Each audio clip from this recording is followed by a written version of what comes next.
जय हिंद साथियों, study with RD पर आपका स्वागत है। आज मैं लेके आया हूँ आपके लिए साइंस के टॉप 20 क्वेश्चन जो हमारे आने वाले एग्जाम में आपको देखने को मिलेंगे। आर्मी का आ रहा है अपना। चलिए फिर शुरू करते हैं बिना कुछ देरी के। आपका पहला प्रश्न है, बॉक्साइट किस धातु का मोस्ट अयस्क है? लोहा, चांदी, तांबा, एल्यूमिनियम।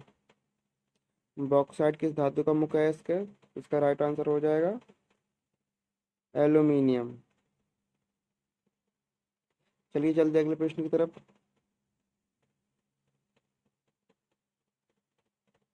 अगला प्रश्न है हमारा, प्रकृति में सबसे कठोर कौन सा पदार्थ है? आपके ऑप्शन है एल्यूमिनियम, लोहा, तांबा, हीरा। बताइए राइट आंसर क्या होगा इसका। प्रकृति में सबसे कठोर पदार्थ कौन सा है? तो इसका राइट आंसर हो जाएगा हीरा।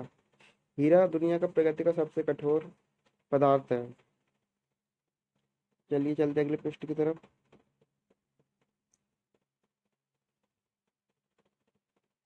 अगला प्रश्न है हमारा, निम्न में से समान किस्म का कोयला कौन सा है?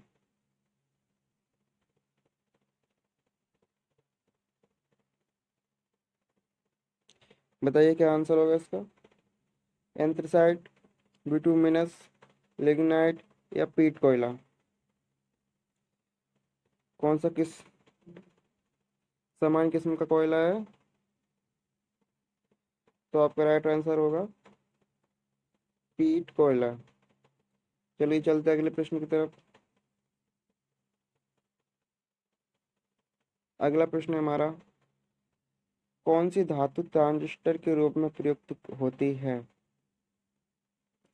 आपके ऑप्शन है जर्मेनियम, हीलियम, तांबा, जिंक।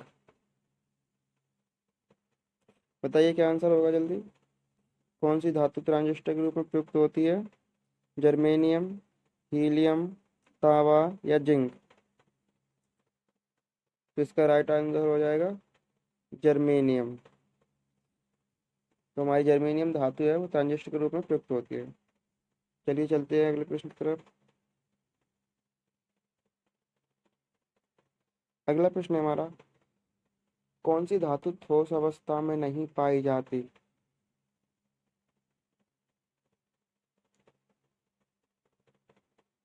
कौन सी धातु है जो ठोस अवस्था में नहीं पाई जाती? थोड़ा क्वेश्चन मिस्टेक हो गया है ये। तो बताइए इसका क्या आंसर होगा। लोहा, चांदी, पारा, ब्रोमीन। कौन सी धातु ठोस अवस्था में नहीं पाई जाती? तो इसका राइट आंसर हो जाएगा पारा। पारा धातु ऐसी है जो ठोस अवस्था में नहीं पाई जाती, लिक्विड में पाई जाती है। चलिए चलते हैं अगले प्रश्न की तरफ। अगला प्रश्न है हमारा, रक्त का थक्का जमाने में कौन सी विटामिन आवश्यक है? तो रक्त का थक्का जम जाता है इसलिए कौन सी विटामिन उत्तरदायी है? बताइए ऑप्शन है आपके vitamin D, vitamin C, vitamin A, vitamin K. किस विटामिन की कमी से रक्त का थक्का जमता है? तो विटामिन के की कमी से। चलिए चलते हैं अगले प्रश्न की तरफ। अगला प्रश्न है हमारा, मलेरिया की खोज किस वैज्ञानिक ने की? आपके ऑप्शन है J Thomson, Robert Koch, William Harvey, Donald Ross. बताइए मलेरिया की खोज किस वैज्ञानिक ने की? इसका राइट आंसर हो जाएगा डोनाल्ड रोस ने। चलिए चलते अगले प्रश्न की तरफ। अगला प्रश्न है हमारा, एथलीट फुट नामक बीमारी किसके कारण से होती है? जीवाणु, विषाणु, कवक या प्रोटोजोआ। बताइए किसके कारण से होती है। जल्दी आंसर करिए कमेंट। एथलीट फुट नामक बीमारी किसके कारण होती है? तो इसका राइट आंसर हो जाएगा कवक के द्वारा। चलिए चलते अगले प्रश्न की तरफ। अगला प्रश्न हमारा, जंतुओं में होने वाली फुट एंड माउथ रोग किसके कारण उत्पन्न होती है? आपके ऑप्शन है जीवाणु, विषाणु, कवक, प्रोटोजोआ। बताइए क्या होगा आंसर। जंतुओं में होने वाली फुट एंड माउथ रोग किसके कारण होता है?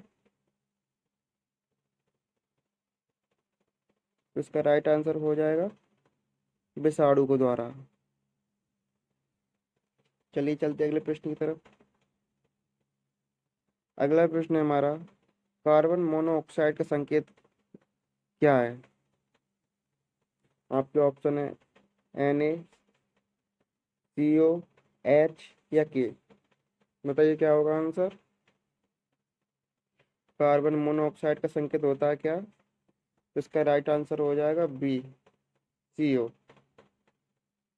चलिए अगले प्रश्न की तरफ चलते हैं। अगला प्रश्न है हमारा, विश्व में सर्वप्रथम हृदय प्रत्यारोपण किसके द्वारा किया गया? इंपॉर्टेंट प्रश्न है, कई बार पूछा गया है एग्जाम में। बताइए क्या होगा आंसर। विश्व में प्रथम हृदय प्रत्यारोपण किसके द्वारा किया गया था?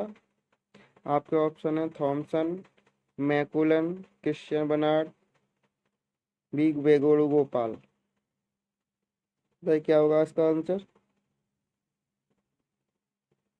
इसका राइट आंसर हो जाएगा option C, Christian Barnard. Christian Barnard ने जो हृदय प्रत्यारोपण किया था पहली बार। चलिए चलते हैं अगले प्रश्न की तरफ। अगर वीडियो अच्छी लगी है तो वीडियो को लाइक कर लीजिए और ऐसे वीडियो देखने के लिए चैनल को सब्सक्राइब कर लीजिए।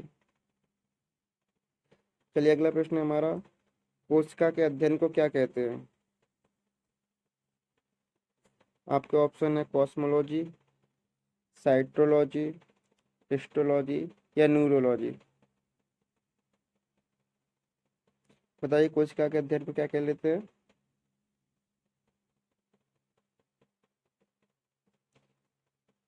कोशिका के अध्ययन को क्या कहते हैं? कॉस्मोलॉजी, साइटोलॉजी, हिस्टोलॉजी या न्यूरोलॉजी। बताइए क्या होगा आंसर। इसका राइट आंसर हो जाएगा साइटोलॉजी। कोशिका के अध्ययन को क्या कहते हैं? साइटोलॉजी कहते हैं। चलिए चलते हैं अगले प्रश्न की तरफ। अगला प्रश्न है हमारा, विद्युत धारा की इकाई क्या है? आपके ऑप्शन है एम्पियर, ओम, वाट या जूल। बताइए क्या होगा आंसर। विद्युत धारा की इकाई क्या है? एम्पियर, ओम, वाट, जूल। तो इसका राइट आंसर हो जाएगा ऑप्शन ए, एम्पियर। चलिए चलते हैं अगले प्रश्न की तरफ। अगला प्रश्न है हमारा, पदार्थ की चतुर्थ अवस्था क्या होती है? चलिए बताइए प्रश्न क्या होगा इसका आंसर। इंपोर्टेंट प्रश्न है। पदार्थ की चतुर्थ अवस्था क्या होती है? ठोस, द्रव, गैस, प्लाज्मा। इसका राइट आंसर हो जाएगा प्लाज्मा, ऑप्शन डी। जल्दी जल्दी आंसर कमेंट करिए। चलिए चलते हैं अगले प्रश्न की तरफ। अगला प्रश्न है हमारा, एंथोलॉजी निम्न में से किसका अध्ययन है?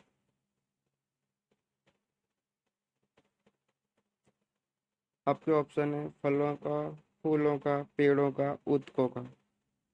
बताइए क्या होगा आंसर। एंथोलॉजी निम्न में से किसका अध्ययन है? इसका राइट आंसर हो जाएगा फूलों का। चलिए अगले प्रश्न पर चलते हैं। अगला प्रश्न है हमारा, एसआई पद्धति में लेंस की इकाई क्या होती है? बताइए। ऑप्शन है डायोप्टर, कैंडला, रेडियन या इनमें से कोई नहीं। बताइए क्या होगा आंसर। एसआई पद्धति में लेंस की इकाई को क्या कहते हैं? डायोप्टर, कैंडला, रेडियन, कोई नहीं। बताइए जो राइट आंसर कर रहे हैं बताइए जल्दी कमेंट में। जो ए को कर रहे हैं तो वो सही है। इसका राइट आंसर हो जाएगा ए, डायोप्टर। चलिए चलते हैं अगले प्रश्न की तरफ। अगला प्रश्न है हमारा, जंतु विज्ञान का जनक का क्या नाम है? रॉबर्ट हुक, अरस्तु, मैकमिलन या थॉमसन। बताइए क्या होगा आंसर। जंतु विज्ञान के जनक का क्या नाम है? रॉबर्ट हुक, अरस्तु, मैकमिलन या थॉमसन।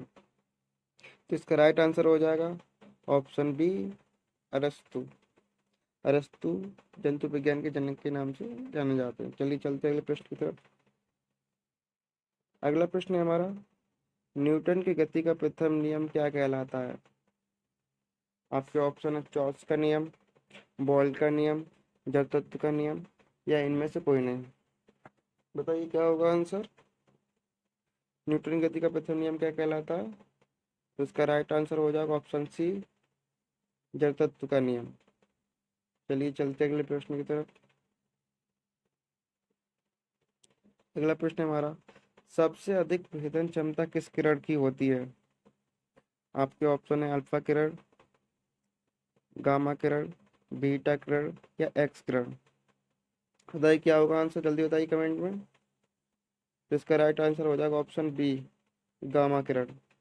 गामा किरण की सबसे अधिक भेदन क्षमता होती है। चलिए चलते अगले प्रश्न की तरफ। अगला प्रश्न है हमारा, धूप के चश्मे के लिए किस कांच का प्रयोग किया जाता है?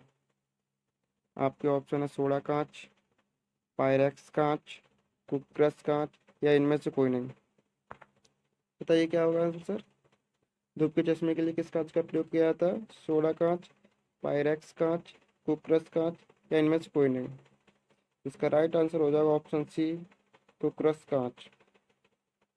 तो चलिए फिर आज की वीडियो में यहीं तक, मिलते हैं अगले वीडियो में। तब तक के लिए जय हिंद, जय भारत।